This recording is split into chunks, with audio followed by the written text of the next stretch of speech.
Okay, so I want to talk about Kratos. The instant you hear his name, you're probably thinking of this guy, the ghost of Sparta, a raging, god-slaying powerhouse with a troubled and tragic past. But here's the thing, Kratos isn't just your regular, run-of-the-mill gaming legend. He's a known figure from within ancient Greek mythology, and let me tell you, the two versions of Kratos we know couldn't be more different. So have yourself a seat, grab your Leviathan axe, and let's cut deep into this epic tale of rage, strength and redemption. This is a Mythumentary on the Kratos of myth versus our beloved anti-hero, the god of war. So I'd like to begin with mythological Kratos. In Greek lore, his name quite literally translates to strength. And he's not just a random hero or demigod, he's a symbol, a personification of raw power. Imagine this, he's one of 4 siblings born to Pallas the Titan, and Styx, the goddess of the river that separates the living from the dead. His brothers and sisters, well, we've got Nike, who represents victory, Baia, representing force, and Zealous, representing rivalry. Together, they're like the Avengers of Olympus, supporting Zeus and maintaining his rule over the cosmos by any means necessary. Now we're going to jump over to God of War Kratos. His story is an emotional roller coaster. His journey begins as a mortal Spartan warrior, a general no less, and through his decisions to achieve what he desired most, he is transformed into a god. But unlike our Kratos of myth, being the loyal enforcer, he chose a different path, becoming the destroyer of Olympus itself. The rage, the sorrow, it's all personal, it's all vengeance. 2 Kratos figures, 2 very different lives.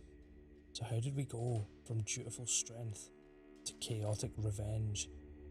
Let's dig a little deeper, shall we? In Greek mythology, Kratos has a big moment in the tragedy Prometheus bound. Picture this. Zeus orders that Prometheus is to be punished for giving fire to humanity.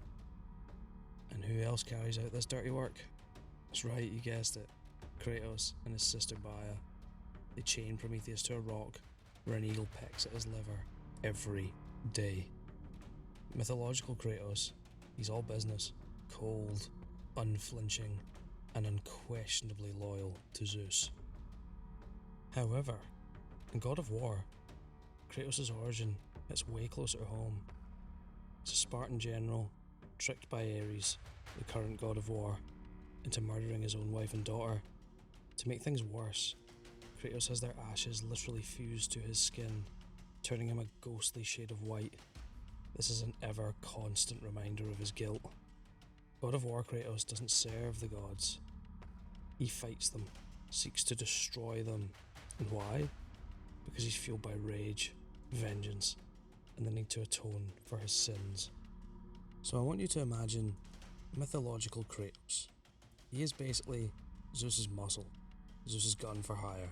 Like the Winter Soldier to Hydra, he follows orders religiously. The God of War Kratos? No, he's far from that. He's a tragic and tormented figure, broken by his past, but there's still strength in him, and more than enough to challenge fate itself. Let's talk about the personality of our 2 Kratoses. The mythological Kratos? He's an archetype, the strong, silent type who gets the job done. No second thoughts, no guilt, no remorse, just obedience. Obedience to Zeus and his rule over Olympus. God of War Kratos, on the other hand, this guy's a walking contradiction. He's ruthless in battle, yet haunted by the lives he's taken, including those he loved most. However, as the series progresses, we get to see him evolve. By the time we get to God of War 2018, Kratos is no longer just a destroyer. He's a father again, trying to teach his son Atreus not only how to survive, but how to be better. It's like watching a raging fire that's learning to control its blaze. And here's what makes this all so compelling. While mythological Kratos stands for duty and honour, God of War Kratos wrestles with the questions of morality. He asks himself, and teaches us to ask, how do we move on from our past?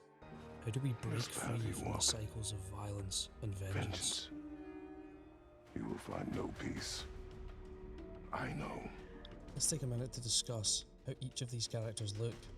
Mythological Kratos is your typical Greek hero, muscular, sometimes winged, but pretty generic by mythology standards. If you take a look at any ancient Greek statue, you could probably see a resemblance to the Kratos of myth. God of War Kratos, on the other hand, well, he's unforgettable. The ash-white skin, the red tattoo slicing across his body, and those iconic weapons, the Blades of Chaos and the Leviathan Axe. Each of these elements isn't just for show, they tell a story. The ashes, well, they're his guilt. The blades, a symbol of his servitude and rage. And the axe, well, that's a new beginning.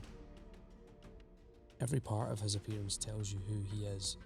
While mythological Kratos is a symbol of power, God of War Kratos makes that power deeply personal. Each scar, every weapon, even the way he moves, it's all a part of his story. So what does Kratos represent? Well, in mythology, he's all about obedience. A raw power, a brutal symbol of Zeus's rule, nothing more. However, in God of War, Kratos has become something more, something far more. He's a man fighting not just gods, but his own inner demons and deepest fears. His story asks some big questions. Can we change who we are? Can we break free from the cycles of violence and pain? And more importantly, can we build something better for the ones we love? In the end, Kratos' journey, whether in myth or in gaming, is a reminder of what strength really means. It's not just about power, it's about how you choose to use that power. So there we have it.